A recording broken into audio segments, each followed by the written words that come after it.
Hello, and welcome. Tonight, we're going back in time. Not to the battlefields, not to the grand palaces, but to a quiet place. A place filled with gentle voices and rustling scrolls. You won't need to do anything but lie back, take a deep breath, and let yourself drift into the gentle rhythm of another world. We are traveling to Alexandria, to a time when the ancient world was alive with ideas, curiosity, and calm wonder. This is not a story of war, nor of kings. This is a simple day. A single, peaceful day inside one of the most extraordinary places to have ever existed, the Great Library of Alexandria. So get comfortable, settle in, and let your mind slowly float down the soft, sunlit corridors of time. The sky over Alexandria is still a soft blue-gray, the kind of color that only appears for a few minutes before sunrise. The city is quiet, the sounds of footsteps are few, muffled on the cool stone pathways that wind through its graceful layout. Far to the east, a faint golden light is beginning to rise over the rooftops of clay and limestone. Domed houses with faded blue shutters are still sleeping. Clay and freestanding shadows like sentinels, and simple linen curtains drift with the morning breeze. A fisherman in the harbor pulls in the last of his nets. He hums something low and ancient, his boat bobbing gently beside the wooden dock. Above him, seagulls wheel lazily, not yet loud, just floating. Down the main causeway, past fig trees and olive vendors beginning to stir, the sun begins to kiss the wide plaza of the city, where the morning light first reaches the grand columns of the library. The Library of Alexandria is not just a building. It is a world of its own. From the outside, it rises in graceful proportions, a blend of Greek symmetry and Egyptian majesty. Tall columns reach upward like arms, supporting a roof of white stone that reflects the sun as it climbs. Vines curl around the side walls, tame and green, tended by quiet hands. And inside, there is only quiet. As the first rays of sunlight stream through the arched windows, dust motes dance gently in the air, not because of movement, but because the light itself is alive. The halls smell faintly of papyrus and olive oil, of waxed wood and clean linen. A steward, an older man named Theon, arrives first. He wears a simple white robe, belted with a length of soft wool. His sandals make a soft tapping on the mosaic floor. He carries a basket of clean cloths, a tiny oil lamp, and a small bronze key. He moves from room to room, opening the inner chambers. He lights a few wall sconces, even though the sun is bright, because there are corners of this place that the sun never reaches. One by one, the rooms of the library come to life. Quietly.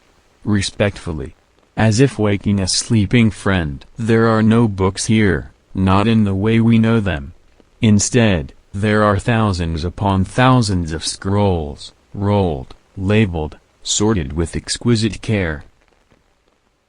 Each scroll is a small miracle. Handwritten, copied by scribes over months, even years.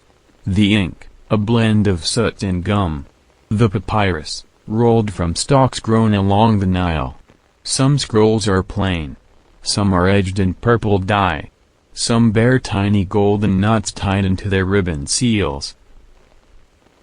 Theon inspects a few shelves with practiced eyes. He removes a scroll that's leaning too far forward and places it gently in a wooden holder shaped like an open hand. The hand is symbolic of reverence, of knowledge being gently held. A young woman named Millet enters next. Her sandals are lighter, and she walks without a sound. She is here for the catalog, to begin her work copying names and titles into the index for the day. She greets Theon with a warm look but no words. Silence is the law of the morning. In a side chamber, away from the public halls, the scribes begin to gather. This is where manuscripts from far-off lands are copied into Greek, preserving not just knowledge, but language, culture, and memory. A large stone table sits in the center of the room, surrounded by wooden stools. In the center, a bronze lamp is lit, and the room smells gently of beeswax and lemon oil used to clean the surfaces. Scribes enter slowly, wiping their hands with lavender water. They say little. Their eyes are still sleepy. Their movements are precise. They will spend the day copying a manuscript brought in from Mesopotamia, something about the stars and their patterns. The original scroll is handled by a senior scribe with relevant fingers. He holds it like someone might hold a baby bird, alive, delicate, filled with mystery. Later in the morning, a quiet meal is taken. In a shaded courtyard within the library complex, the scholars and stewards gather around low stone benches. A fig tree leans over them, offering speckled shade. Birds hop between the flagstones, searching for crumbs. Plates of fresh bread, goat cheese, olives, and dates are passed gently. A jar of diluted wine is shared, a soft, purple-red drink served cool in terracotta cups. They do not speak of great philosophy. They speak of ordinary things, the warmth of the day, a son learning arithmetic, a favorite poem about the sea. One of them hums a lullaby. Another hums along, eyes closed. Time here moves like water in a clay bowl, gently, slowly, always circular. As the sun climbs higher into the gentle blue sky, the outer plaza of the library sees its first visitors. They come not in crowds, but like whispers, one or two at a time, some in robes, others in tunics, each with the slow, thoughtful steps of someone entering a sacred space. A young boy walks beside his grandfather, holding his hand tightly. The old man smiles as he points toward the high columns of the library. His voice is too soft to hear, but one can imagine the words, "This is where the world's memory lives." Elsewhere, a merchant from Crete arrives, carrying a scroll wrapped in soft cloth. He has come to donate a poem passed down through generations, a tale of a fisherman in the sea. He will be given a translated copy in return, in the Greek tongue. Others come simply to read, to sit, to rest in the presence of knowledge. No one is turned away. The library welcomes all, though not all may enter the deeper chambers. The guards wear no armor, just simple robes and short wooden staffs. Their role is not to protect the books, but to protect the quiet. Behind the library, through an arched corridor lined with ivy, lies the Garden of Ideas. It's not a garden in the typical sense, not for growing fruit or vegetables. This is a garden of contemplation. Lush with small citrus trees, soft ferns, and flowering herbs, it exists for the scholars to walk, to think, and to speak in whispers. Benches made of smooth white stone curve gently under shaded pergolas. Wooden wind chimes hang from the vines, creating delicate music when the sea breeze moves through. Here, the philosophers walk in pairs. A mathematician from Athens leans toward an astronomer from Phoenicia, gesturing toward the sun with slow, thoughtful hands. They are not debating, they are wondering aloud. A poet sits near a shallow fountain, running a reed pen between his fingers. He is not writing yet. He is listening, to the water, to the breeze, to the murmur of minds at peace. Inside one of the inner chambers, past a tall bronze doorway etched with olive branches, lies the Hall of Lessons. It is not a school in the way you might think. There are no rows of desks, no blackboards, no lectures. Instead, there is a low circular platform in the middle, surrounded by tiered stone seating, like a gentle amphitheater. The air smells of ink, beeswax, and old parchment. On the platform, an elder scholar, Alcyone, speaks slowly, almost dreamily. His voice is low and melodic, like a stream gliding over stones. Today, he tells a story from India, about a star that never moves and how its watchers learned to tell time from the sky. Around him, a small group of students sit, robes pulled at their feet, eyes half closed in peaceful thought. They are not just learning facts. They are learning to listen, to wonder, to be still. The museum, the temple of the muses, stands nearby, connected to the library like a sister soul. It houses scholars who live and work together in pursuit of thought. This afternoon, a group of museum scholars visits the library. They walk slowly, like monks, their white robes fluttering slightly in the breeze. Each carries a scroll under one arm, and many wear small carved amulets, symbols of their discipline: an owl for philosophy, a lyre for music, a star for astronomy. They pause in the garden to greet familiar faces, then proceed to the catalogue chamber. There, they deliver new works, a geometry treatise from Pergamon, a medicine scroll from Babylon. The head cataloguer receives the scrolls with a slight bow. He places them gently on a cloth-covered table, where they will be copied in the coming weeks. All of this happens without rush. The day stretches softly, like parchment unrolling in the sun. Within the main hall, there are alcoves, tiny private spaces carved into the walls like sanctuaries.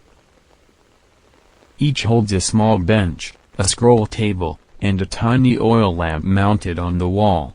They are meant for deep reading, silent study. In one alcove, a young woman reads slowly from a scroll of poetry. Her sandals are beside her on the floor. Her legs are curled beneath her robe. She does not move for many minutes, only her eyes, following the neat lines of ink. In another alcove, a monk from far to the east is meditating with his eyes closed, the scroll unopened in his lap. To him, the silence is the text. The lamps flicker gently. The scrolls whisper as they are turned. Outside, the city continues its daily rhythm. Vendors call softly, sandals echo on stone, pigeons coo from the roofs. But within the library, the soundscape is different. It is made of small things. The gentle brush of linen robes. The soft thud of a scroll being replaced on its shelf. A quiet sip of water from a clay cup. The rustle of pages, like the wind in reeds. Even the sounds of nature are muted here. A dove lands on the edge of a fountain and flutters away. A breeze shifts a hanging scroll and makes it sway gently. And somewhere far off, a harpist plays in a neighboring courtyard. The notes drift through the arches like lullaby. This is not a place for noise. It is a place for noticing. The golden light of late afternoon begins to shift, softening, dimming, fading slowly into hues of rose, amber, and dusty violet. The rooftops of Alexandria begin to glow gently under this quiet sky, as shadows stretch across stone walls and cobbled streets. The seagulls no longer cry above the harbor. Instead, they perch in groups along rooftops, wings tucked, still as statues. From the far-off sea, a breeze begins to move inland, slow and cool. It travels through the fig trees, rustling the leaves. It brushes the library's columns like a sigh. And with it comes the hush of evening, the sense that the day has been full, and now it begins to exhale. Inside the library, lamps are lit once more, not out of necessity, but out of tradition. A golden flame replaces the sun's light, one tiny glow at a time. The scrolls now rest quietly in their cubbies, as if the thoughts they contain are settling down for sleep. As the last visitors exit through the tall doors, the librarians move through the halls with practiced calm. Theon, the steward who opened the library this morning, now makes his slow circuit once again. He does not rush. His walk is steady, like the rhythm of a heartbeat. He checks each room gently, not with suspicion, but with care. He straightens a bench that has been moved slightly off-center. He collects a stray olive pit left in the courtyard. He brushes a bit of dust from the base of a statue, a sculpture of Athena, goddess of wisdom, who watches the reading hall with a serene expression. In the copyist's chamber, the scribes are finishing their work. One blows softly on a line of still wet ink. Another folds his hands and closes his eyes, offering a silent thanks to the spirit of memory, for allowing him to copy one more page. They wrap the unfinished scrolls in linen and return them to a cool shelf, marked with a small pebble to signal in progress. Outside, the garden of ideas has quieted. The wind chimes have gone still. The petals of the garden's flowers are closing slowly, one by one, like sleepy eyelids. A single scholar walks beneath the pergola, hands clasped behind his back. His sandals make soft sounds on the worn stones. He does not speak. He does not need to. In the fountain, the water still flows, not as a roar, but as a soft trickle, almost like breathing. Even the birds have left the hedges. Only one dove remains, perched on the edge of a basin, blinking slowly in the fading light. There are no voices now, only murmurs, and those too begin to fade. In a chamber known as the core vault, where the oldest scrolls are kept, a gentle ceremony takes place every evening. These scrolls are not simply shelved. They are honored. One by one, the most ancient scrolls are placed in wooden cases lined with fine linen. Some bear wax seals, others are marked with faint gold or crimson threads. They are not locked away. The library does not believe in hoarding wisdom, but they are tucked in safely, like precious relics beneath a blanket. Theon bows his head for a moment before closing the door to the core vault. Not as a ritual of religion, but as a gesture of respect. A simple thanks to the hands that wrote, the eyes that read, and the minds that remembered. Outside the chamber, a soft bell is rung. Not loudly. Just once. A signal that the scrolls are at rest. The floors of the library are nearly empty now. The sandals that walked these paths all day have stopped. The benches are still. The alcoves are empty. The lamps burn low and steady. From the upper balcony, one can see the great hall bathed in amber light. Every shelf stands quiet. Every scroll rests in its home. There is no haste here. No clatter, no clang, no urgency. Only the soft silence of memory. Outside, the moon begins to rise above the harbor, its silver glow reflecting on the sea. The fisherman from the morning has returned home. His boat now rocks gently in the tide, empty nets drying on its sides. And in the distance, the first stars appear, faint and blinking, above the horizon of thought. It is said that the muses never truly leave the library. Even now, when the doors are closed and the lamps burn low, they wander between the shelves, unseen but not unheard. Their presence is felt in the quiet, in the stillness, in the memory of all that was spoken, written, thought. Some believe that if you listen closely, you can hear them. Not with your ears, but with your heart. They speak not in words, but in silence, not in logic, but in comfort. They say, "You are part of this story. You are a vessel of memory. Sleep now, little thinker. You are safe." And now, dear listener, the day is done. The scrolls are quiet. The fountains are still. The stars rise slowly above the sea. You have walked the ancient halls. You have heard the voices of memory. You have sat with the philosophers, eaten in the garden, and listened to the wind move through stone. Now, there is nothing more to do. No pages left to turn. Only rest. Only peace. So breathe gently. Let your thoughts fall soft as parchment. Let sleep come like a quiet scholar, slow and sure, ready to take your hand and walk with you into the calm. Good night. And dream well in the Library of Alexandria. Outside the library's quiet walls, the city of Alexandria begins to dream. Shops have closed. Doors are shuttered softly. Children sleep under linen blankets, and their parents whisper good-night songs into the warm air. Torches flicker gently outside homes.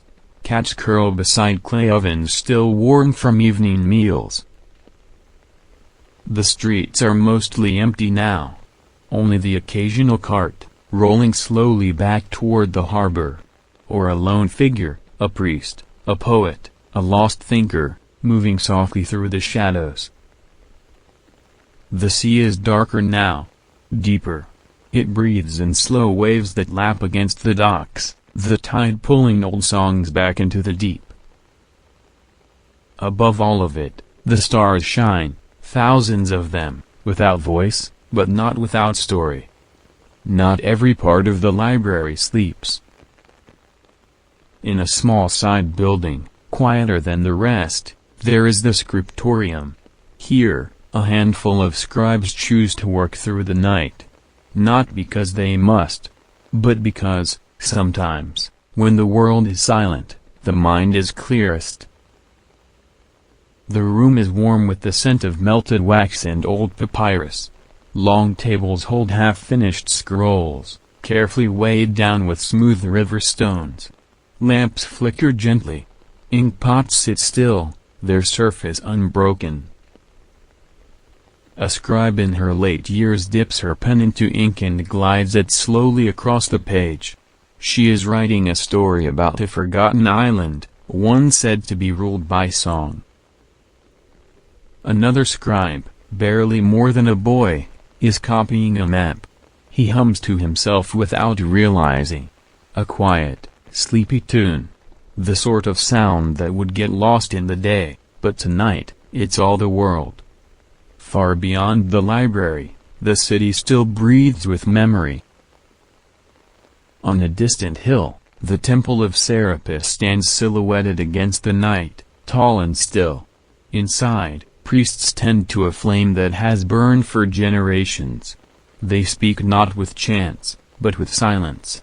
Their prayers are gestures, offerings of bread, olive oil, and time. Down at the coast, the great lighthouse, the Pharos of Alexandria, still casts its slow, revolving glow over the sea. A massive flame burns in a bronze mirror at its top, watched by two silent keepers, who record nothing, but remember everything. The city does not sleep all at once. It slumbers in ripples, from the hills, to the harbor, to the quiet corners of the soul. Back in the library, one last figure remains in the reading hall. An elder scholar, Nicomedes, sits beside a nearly burnt-out lamp. He is not reading. He is simply remembering. He closes his eyes and listens to the echoes of footsteps that walked these halls through the decades. The words once spoken in debate. The pages turned in wonder. The quiet laughter in the garden. He smiles softly, pressing a palm against the smooth surface of a scroll case. Then, slowly, he stands. His joints creak like old doors. He walks with his back straight and his steps slow.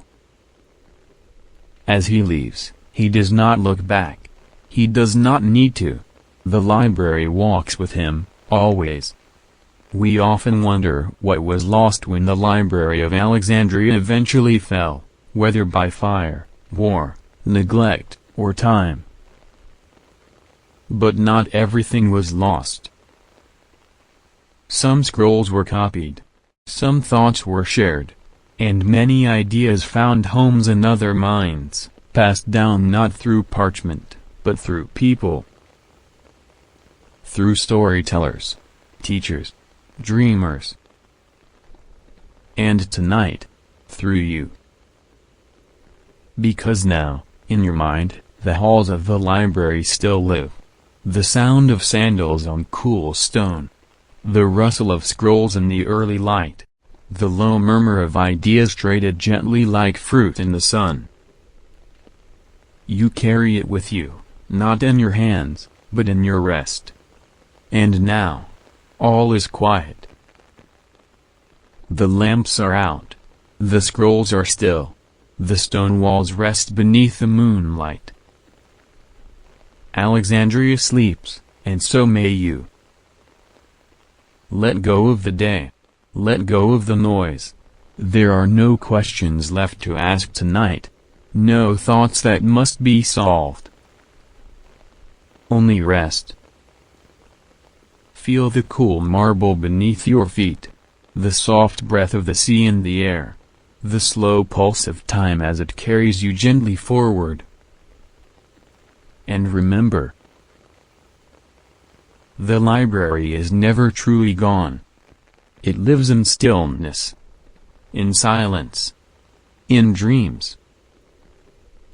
Good night. Sleep well.